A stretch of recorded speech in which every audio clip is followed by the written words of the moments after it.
At this point, we know that the DCU is getting rebooted, we know that the MCU is trying to find its footing again. So which one's gonna end up being better?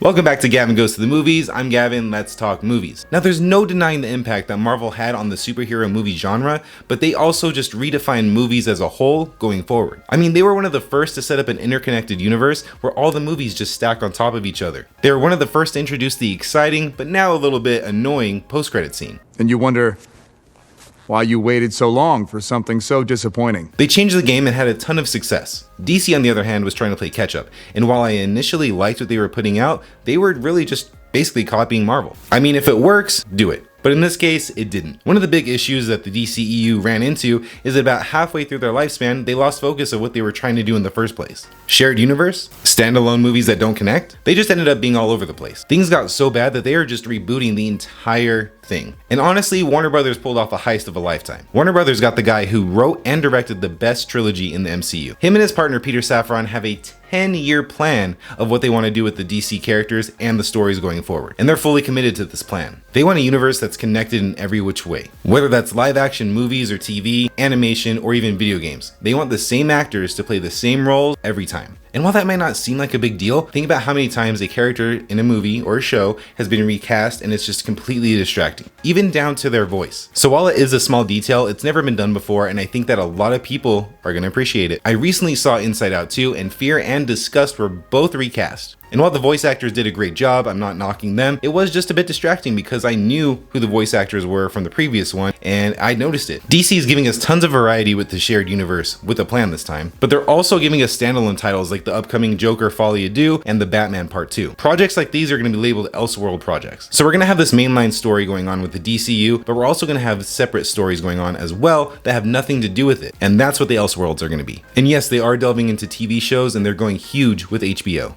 A new Green Lantern show is just greenlit, pun intended, and it's going to borrow influences from shows like True Detective, and it's going to give us that HBO show quality. And now the guy that's in charge and is overseeing the entire thing, he has experience from Marvel and the success that they've had. He's one of the best writers in the game for the last 15 years as far as these movies go. And I mean, by the looks of it, DC is set up for success. Now, Marvel has never been as low as they are right now. They set the standard of what to do and how to do it right. I mean, for the first 10 years, they could not be touched. But as soon as that story that they were trying to tell over that 10-year time period was over, it's been kind of a mixed bag. We're about 5 years removed from Endgame. There's been 10 movies since and 12 TV shows. And while not all of them have been bad, a lot of them have been forgettable. Marvel did have hits like No Way Home and Shang-Chi, but they also had projects like Echo, Eternals, and one of the worst movies I have ever seen, Thor: Love and Thunder. And I completely understand that not every project is going to be a success, but when you have to ask the viewer to keep up with all of that, that is ridiculous. Especially if you're going to be lacking the quality that you had over the last 10 years in the most important category that you possibly could have, storytelling. And remember who I said was one of the best writers at Marvel that whole time? Yeah, he's gone, he's over at DC. And to top it all off, we still don't know what they're trying to do. I mean, yeah, they told us it's Kang the Conqueror, but the problem is the guy that's next in line after Thanos, he already got beat by ants. And not only that, but now they have a huge controversy with Jonathan Majors, who plays Kang. The whole Jonathan Majors controversy thing kind of mirrors the Ezra Miller thing over at DC. And you know I couldn't leave out the Blade issue. That movie has gone through rewrite after rewrite, director after director. This thing is in development hell, it is a mess. But I will say hats off to Marvel for not giving up on the project and not putting it out until the script that they want is finished. Like we talked about, the quality is down, they oversaturated their own market, and the excitement for all of these projects, they're down. Like, not a lot of people are excited like they used to be for these movies. But then Deadpool and Wolverine is looking to be a massive hit later this month, and it's not due to the MCU. It's due to Ryan Reynolds and Hugh Jackman and the fantastic marketing for the movie. The point I'm trying to make here is that the competition between Marvel and DC is kind of being reset. You can't sit here and say that the DCU flopped and it lacked quality without talking about the last 3 to 5 years of what Marvel's doing. The DCU is starting completely fresh. Marvel is trying to course correct. With that being said, who do you think has the brighter future, Marvel or DC? Thanks for watching my video, everybody. If you liked it, remember to subscribe to my channel for movie news, reviews, rankings, recaps, and more.